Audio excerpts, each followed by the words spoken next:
ये अंश best sellers मैं मन हूं और मैं कृष्ण हूं के लेखक दीप त्रिवेदी द्वारा लिखित किताब मुझे सहिष्णुता मत सिखाओ भारत से लिया गया है, जिसका उद्देश्य भारत को सही राह दिखाना है। ब्रह्मांड कैसे अस्तित्व में आया? सो मैं प्रारंभ ब्रह्मांड से करता हूं। ये ब्रह्मांड करीब 15 अरब वर्ष पूर्व शून्य से हुए महाविस्फोट के कारण अस्तित्व में आया है। और ये शून्य क्या है, ये समझना ना आपके और ना विज्ञान के बूते की ही बात है, क्योंकि विज्ञान जब भी सोचेगा और जितना भी सोचेगा वो टाइम एंड स्पेस अर्थात समय और स्थान के भीतर ही सोचेगा। वहीं आम मनुष्यों में भी इतनी प्रज्ञा कहाँ कि वो समय और स्थान के पार भी कुछ है, उसकी कल्पना तक कर सके। हालांकि ये कह दूं कि जो कुछ भी समय और स्थान के पार है वही महत्वपूर्ण है। ब्रह्मांड हो या मनुष्य का जीवन, सबकी अंतिम बागडोर तो उन्हीं तत्वों के पास है जो समय और स्थान के पार है। तथा ये कौन से तत्व हैं जो समय और स्थान के पार हैं? ये तो टाइम और स्पेस पर आधारित अच्छी साइकोलॉजी समझकर ही समझा जा सकता है। सो अभी तो मैं वापस ब्रह्मांड के अस्तित्व पर ही आ जाता हूं और इस बाबत में आधुनिक विज्ञान को वाकई सलाम करना चाहता हूं, क्योंकि वो अपनी बुद्धिमत्ता तथा लगन के सहारे ब्रह्मांड के अनेक रहस्यों पर से पर्दा उठाने में कामयाब रहा है। हाल ही में प्रचलित बिग बैंग थ्योरी के तारण को ही आधार बनाकर समझाऊं तो ब्रह्मांड आज से करीब 13.7 अरब वर्ष पूर्व एक अति सूक्ष्म इलेक्ट्रॉन के कारण अस्तित्व में आया है। इस थ्योरी के अनुसार अचानक उस शून्य के समान इलेक्ट्रॉन में एक धमाका हुआ तथा वो 1 सेकंड से भी कम के समय में ब्रह्मांड में परिवर्तित हो गया। बिग बैंग थ्योरी आगे कहती है कि इस धमाके से जो ऊर्जा पैदा हुई, उस ऊर्जा ने कण और अणु का स्वरूप धारण कर लिया और आगे चलकर इन्हीं अणुओं के जुड़ने से आकाशगंगाएं अस्तित्व में आई। यहां दिक्कत एक ही है, विज्ञान की पहुंच उस तत्व तक नहीं है जो कि टाइम और स्पेस के पार है। अतः मैं ये स्पष्ट कर दूं कि विज्ञान जिसे सूक्ष्म इलेक्ट्रॉन कह रहा है, वो सूक्ष्म वस्तु इलेक्ट्रॉन ना होकर एक शून्य है। शून्य यानी बिना स्पेस का, और जब स्पेस ही नहीं तो सूक्ष्म होने का भी सवाल ही नहीं। वैसे ही जब विज्ञान कहता है कि ये विस्फोट 1 सेकंड से भी कम के समय में ब्रह्मांड में परिवर्तित हो गया, तो ये भी गलत है। विस्फोट चूंकि शून्य से हुआ है, अतः समय का भी सवाल ही नहीं उठता। और जब समय ही नहीं, तो 1 सेकंड या उसके लाखवें हिस्से का भी सवाल ही कहां उठता है। समय व स्थान तो अस्तित्व में ही उस विस्फोट के बाद आए हैं। अब जब ये बात विज्ञान की समझ के बाहर की है, तो आम मनुष्यों के तो टाइम और स्पेस के पार की दुनिया को समझने का सवाल ही नहीं है। हां, कृष्ण द्वारा कही भगवत गीता तथा लाओ त्से के सूत्रों ताओ ते चिंग में ब्रह्मांड के अस्तित्व में आने के वास्तविक सिद्धांत उल्लेखित हैं, परंतु यहां भी सवाल ये कि उसे ठीक से समझे कौन। होगा, मैं स्वयं जल्द ही अपनी अगली किताब में समय पर कुछ कहूंगा। उम्मीद है कि उसके बाद ना तो विज्ञान को और ना ही आम मनुष्यों को समय के बाबत कोई अज्ञान बचा रह जाएगा, यूं तो महान आइंस्टाइन ने समय के खेल को काफी कुछ समझा भी था और समझाया भी था। और सही मायने में देखा जाए तो विज्ञान के ब्रह्मांड तक की छलांग लगाने में आइंस्टाइन द्वारा प्रतिपादित समय के सिद्धांतों ने ही प्रमुख भूमिका निभाई है। परंतु मैं जो समय कहूंगा उसमें समय के अस्तित्व में आने से लेकर उसके तमाम स्वरूपों का विस्तार से वर्णन करूंगा। उसके बाद निश्चित ही विज्ञान की सहायता तथा मनुष्यों की प्रज्ञा के सहारे मनुष्य के लिए कुछ भी असंभव नहीं रह जाएगा। चलो, ये सब भविष्य की बात है और उसे भविष्य पर ही छोड़ देते हैं। हम तो सीधे सीधे वापस वर्तमान विषय पर ही आ जाते हैं।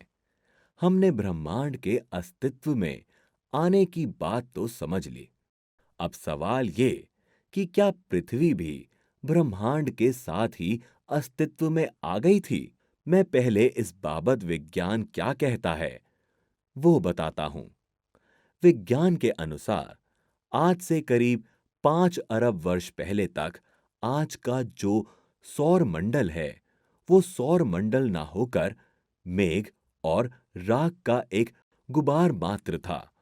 और इस गुबार के बाहर एक अत्यंत ही विशाल सूर्य था जिसका प्रकाश आज के सूर्य के प्रकाश से 10 अरब गुना ज्यादा था। बस एक दिन अचानक ये गुबार फटा तथा उसके फटने से उसमें एक हलचल पैदा हुई और उस हलचल के कारण राख का वो गुबार एक चक्र में परिवर्तित हो गया। तत्पश्चात उन चक्रों के केंद्र में कई सूर्यों की उत्पत्ति हुई।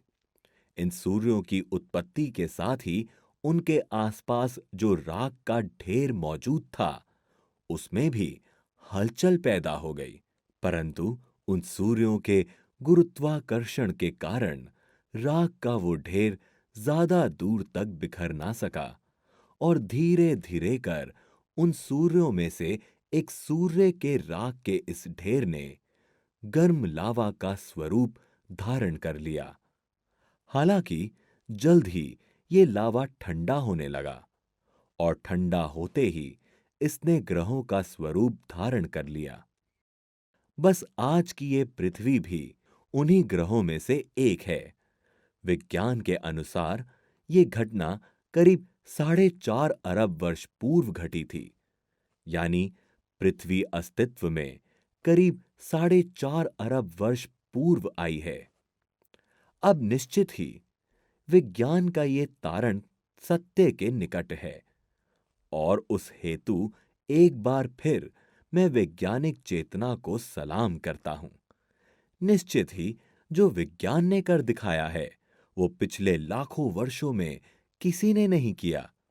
मनुष्य चेतना की जो ऊंचाइयां विज्ञान ने छुई हैं वो लाखों वर्षों में किसी ने नहीं छुई हैं। परंतु एक बात समझने की है कि पृथ्वी भी अस्तित्व में उसी दिन आ गई थी जिस दिन ये ब्रह्मांड अस्तित्व में आया था। दरअसल ये एक सनातन सिद्धांत है कि जो भी टाइम और स्पेस की सीमा में कैद है उसे ना तो कभी उत्पन्न ही किया जा सकता है और ना ही उसे कभी मिटाया ही जा सकता है।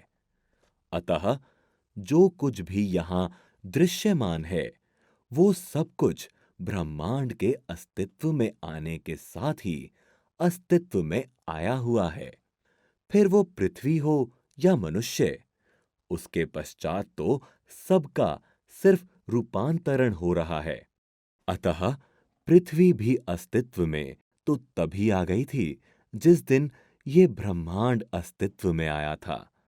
बस उसने अपना स्वरूप बदलते बदलते वर्तमान पृथ्वी का स्वरूप धारण करने में 10 अरब वर्ष लगाए। उम्मीद है कि ये सीधी बात विज्ञान के तथा आपके दोनों की समझ में आ गई होगी। अतः ये सिद्धांत हमेशा के लिए ध्यान में रख लेना कि यहां ब्रह्मांड के अस्तित्व में आने के बाद ना तो कोई कण कभी पैदा हुआ है और ना ही कोई कण कभी मिटा है। सबका सिर्फ एक से दूसरे में रूपांतरण हुआ है। और ऐसे एक नहीं, हजारों सनातन सत्य हैं जिनकी चर्चा भगवत गीता तथा लाओ त्से के सिद्धांतों में मिलती है। खैर, अभी तो उम्मीद ये कर रहा हूं कि पृथ्वी के अस्तित्व में आने की दास्तां आपकी समझ में आ गई होगी।